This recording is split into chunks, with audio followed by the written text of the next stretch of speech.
ایک آدمی حضرت خضر علیہ السلام کے پاس آئے اور آ کر انہوں نے کہا کہ آپ اللہ رب العزت سے یہ دعا مانگیں، میرے لیے یہ دعا کر دیں کہ میری تمام چیزیں میری مرضی کے مطابق ہو جائیں، کوئی چیز میری مرضی کے خلاف نہ ہو، جیسے میں چاہتا ہوں ایسا بنتا چلا جائے دنیا۔ حضرت خضر علیہ السلام نے کہا کہ بھائی یہ کام تو نبیوں کو بھی نہیں ہوا، نبیوں کے ساتھ بھی نہیں ہوا، نبی کریم صلی اللہ علیہ وسلم کی کتنی خواہشیں تھیں وہ پوری نہیں ہوئی، اپنے چچا کے لیے کتنی خواہش رکھتے تھے کہ اسلام لے آئے، نہیں پوری ہوئی، اور بھی بے شمار۔ تو حضرت خضر علیہ السلام نے کہا کہ بھائی جو تمہاری خواہش ہے اس کو ٹھیک کرو، یہ خواہش کسی نے اللہ نے اپنے محبوب ترین انبیاء کی بھی نہیں قبول کی، کوئی نہ کوئی کمی تو ان کے اندر بھی رہتی۔ ہاں تم ایسا کرو کہ تم جاؤ دنیا میں تمہیں کوئی آدمی نظر آئے جس کو تم سمجھتے ہو کہ یہ تمہارا آئیڈیل ہے، تو مجھ کو آگے بتا دینا، میں اللہ تعالیٰ سے دعا کر دوں گا کہ یا اللہ اس کو بھی ایسا بنا دے جس کو تم سمجھتے ہو کہ بس انسان ایسا ہونا چاہیے۔ اور انہوں نے کہا یہ بات ٹھیک ہے، چلو یہ تو میں کر لوں گا، دنیا میں ایسے بہت سارے لوگ مجھے نظر آتے ہیں جن جیسا میں بننا چاہتا ہوں۔ اب وہ ایک کے پاس گیا، اس کو جا کر کہا کہ بھائی میں دعا مانگنا چاہتا ہوں اور حضرت خضر علیہ السلام سے دعا منگوانا چاہتا ہوں کہ میں آپ جیسا بن جاؤں۔ تو جس سے بھی کہتے تھے نا وہ کہتے تھے نا نا نا نا، میرے تو تمہیں مسائل کا پتہ ہی نہیں ہے، میں کتنی تکلیف میں زندگی گزار رہا ہوں، میرے ساتھ تو اتنے بڑے بڑے مسئلے لگے ہوئے ہیں کہ کوئی حد و انتہا نہیں۔ وہ کہتا اچھا،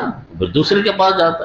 دوسرے سے جا کر کہتے بھائی تم مجھے بہت اچھی طرح نظر آتے ہو، تم اچھی طرح رہتے ہو، فلانی تمہارے پاس دنیا بھر کی چیزیں، تو میں یہ چاہتا ہوں کہ تمہارے لیے حضرت اس طرح کی دعا کروا لوں حضرت خضر علیہ السلام سے کہ مجھے تم جیسا بنا دے۔ وہ بھی ہاتھ پکڑ گیا، کہنے لگا بھائی میرا نام مت لینا، میں تو بہت پریشانی کی زندگی گزار رہا ہوں۔ اس نے کسی سے کہا بھائی آپ تو بہت ہی اچھی طرح رہتے ہو، تمہیں کیا تکلیف؟ اس نے کہا آپ کو اندرونی حالات کا کیا پتہ، میرے کیا مسائل، میں جانتا ہوں اپنے مسائل، میرے جیسی دعا مت مانگنا ہونے کی۔ ایک دوسرا تیسرا چوتھا، ہر آدمی اپنی ایک کہانی سنانے بیٹھ جاتا ہے۔ آخر میں اس کو ایک نواب صاحب نظر آتے ہیں، نواب صاحب بڑے خوبصورت، بہت مالدار، ان کے بیٹے بڑے جوان خوبصورت، اور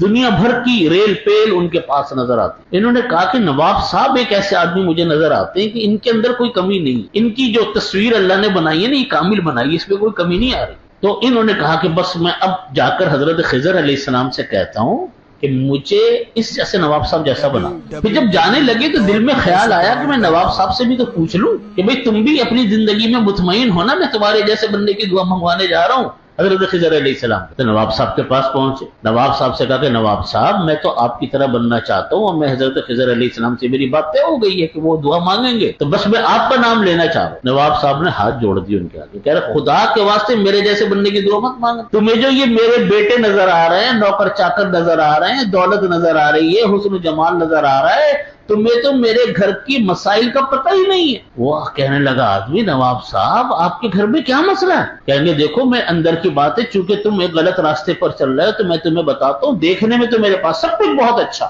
لیکن یہ جو میری اولاد ہے یہ میری اولاد نہیں ہے، یہ ناجائز اولاد، میری بیوی فاحشہ ہے، وہ غلط کام کرتی ہے، یہ اولادیں ناجائز اولادیں، یہ دیکھنے میں میری اولاد ہے۔ نواب صاحب نے کہا میں تو اتنی تکلیف میں زندگی گزار رہا ہوں کہ میں تو روز مرتا ہوں روز جیتا ہوں، تم دولت والد کو مت دیکھنا، تم اس کو مت دیکھنا کہ میرے پاس یہ ریل پیل ہے دولت کی اور نوکر چاکر ہیں، میں تو بڑی تکلیف میں زندگی گزار رہا ہوں، اس لیے میرے جیسے بننے کی دعا مانگو گے پھنس جاؤ۔ وہ آخر میں آدمی تھک ہار کے حضرت خضر علیہ السلام کے پاس آیا، کہ حضرت خضر علیہ السلام سے کہا کہ مجھے کوئی آدمی ایسا نہیں ملا جس جیسا بننے کی دعا مانگوں۔ تو پھر حضرت خضر علیہ السلام نے ان کو کہا کہ دیکھو اللہ رب العزت نے جس کے لیے جو رکھا ہے، جیسا رکھا ہے اسی میں عافیت، اسی میں خیر، اللہ کی نعمتوں کی اللہ کی نعمتوں کا شکر کرو جو اللہ نے تمہیں دے دیا، دوسروں کو دیکھتے رہو گے کبھی شکر کی توفیق بھی نہیں ملے گی، خوشیاں نہیں ملے گی تم۔ ہر آدمی کے ساتھ معاملہ اللہ کا علیحدہ ہے، ہر آدمی کے ساتھ معاملہ علیحدہ، جو اللہ نے ہمارے لیے رکھ دیا بس خوش ہو جاؤ اس کے اوپر، راضی برضا، اپنے کرنے کے کام پورے کرو، محنت پوری کرو، لیکن ہر وقت دوسرے کے چکر میں کہ دوسرا کیا کر رہا ہے میں ایسا بن جاؤں میں ویسا بن جاؤں۔ محنت ضرور کرنی چاہیے، کوشش ضرور کرنی چاہیے، تگ و دو ضرور کرنی چاہیے، لیکن ساری محنتوں کاوشوں کے بعد